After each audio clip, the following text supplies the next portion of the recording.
On Sunday and Monday, China hosted the annual meeting of the Shanghai Cooperation Organisation, or SCO, in Tianjin. SCO summits don't usually attract that much media attention, at least in the English-speaking press. But this year's summit was somewhat of an exception, largely because it was attended by China's President Xi Jinping, Russian President Vladimir Putin, and Indian Prime Minister Narendra Modi, who presented a united front against Trump's America. So in this video, we're going to explain what the SCO actually is, and whether this is the beginning of a new and expansive anti-America alliance.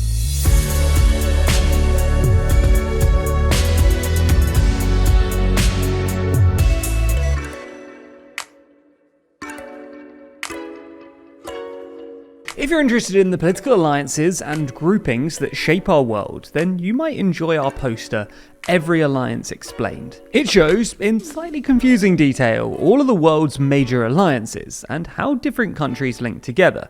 Check out the poster by clicking the links in the description. So, let's start with a bit of context. The SCO's purpose has never been entirely clear.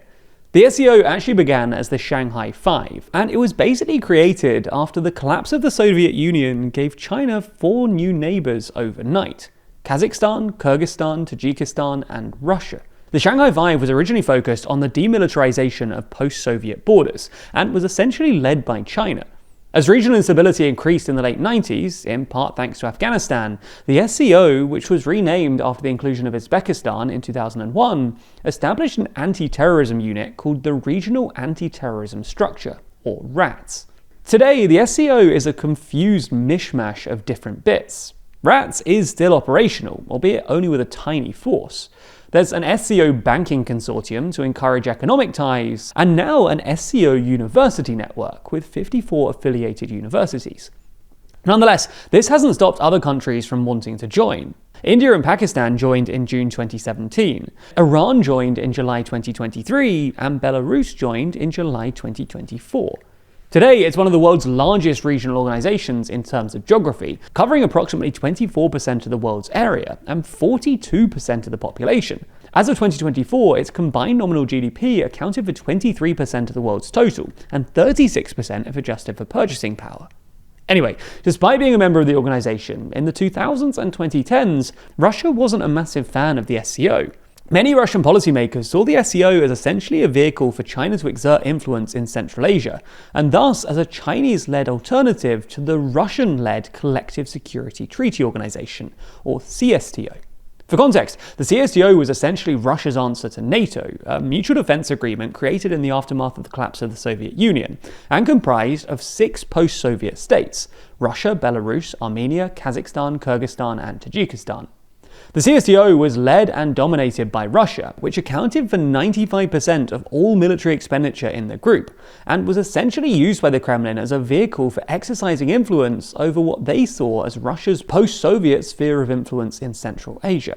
However, the CSTO has essentially become defunct since the invasion of Ukraine, both because other post-Soviet states are now wary of relying too much on an expansionist Russia for their security, and because only Russia really has the military resources to intervene on behalf of other CSTO members.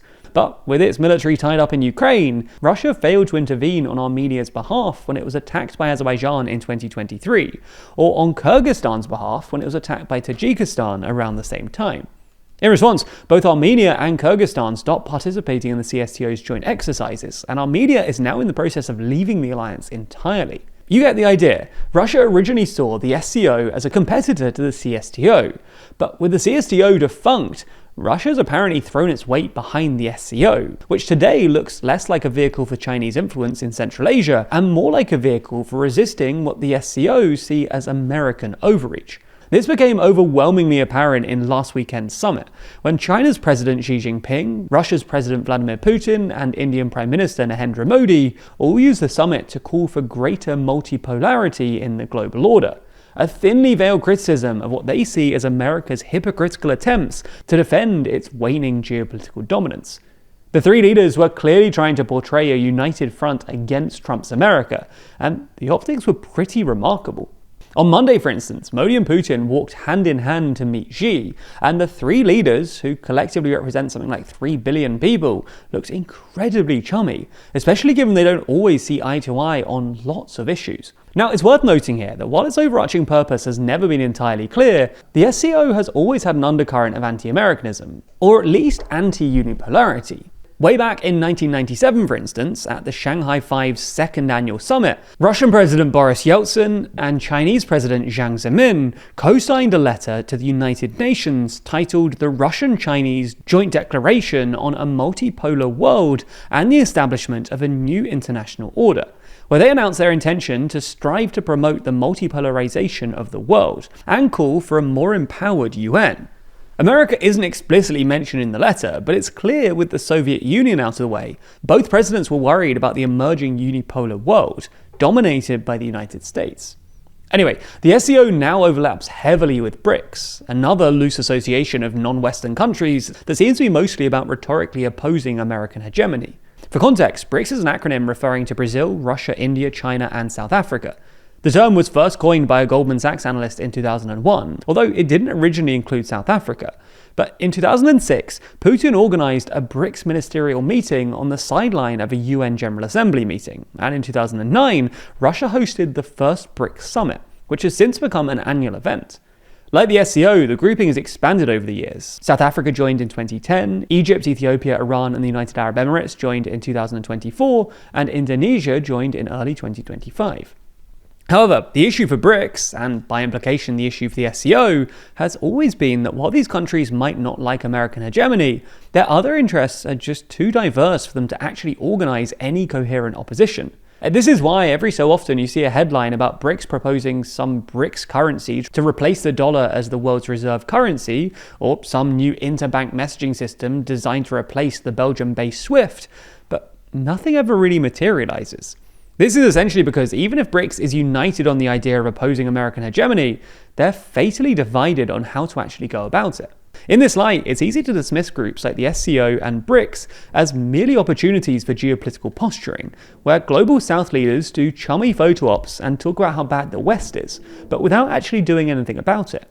And, well, maybe, but the big difference today is Trump. Trump represents an unprecedented threat to both the global order and many countries in the global South.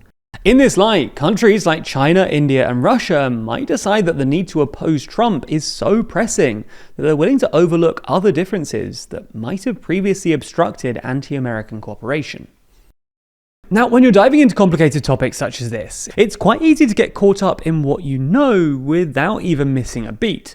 But what about the stories you don't see? Or what happens when the stories you do see are purposely leaving out information to try and sway your thinking? Thankfully, our sponsor this week, Ground News, are experts at helping with just that. That's because Ground News is a website and app that collects thousands of articles from across the world and puts them all in one place for you to easily compare how the news is being covered by different outlets online. For each and every story, you can see the number of sources reporting on it, as well as the political bias, factuality, and ownership of said sources. For example, if we take this story on the SCO summit, you can see that there are 291 sources reporting on it, with 46 of them coming from the left and 39 coming from the right. You can even compare the headlines to see what either side is saying, with left-leaning coverage framing the summit as a geopolitical pivot challenging US dominance, and right-leaning outlets instead casting doubt on the durability of an India-China detente. That's not all though. Ground News has tons of super handy features, and our personal favourite is their blind spot feed. Here you can find stories that have been disproportionately covered by one side of the political spectrum, helping you challenge your perspective on someone else's media reality. Here at TLDR, we're passionate about helping you understand how bias may affect the media you consume, something that Ground News also firmly believes in. Because of this, we're offering 40% off their unlimited access Vantage Plan subscription if you use the link in the description or scan the QR code on screen. You can only access this discount through our link, so make sure you go to ground.news/TLDR or click the link in the description to get started today.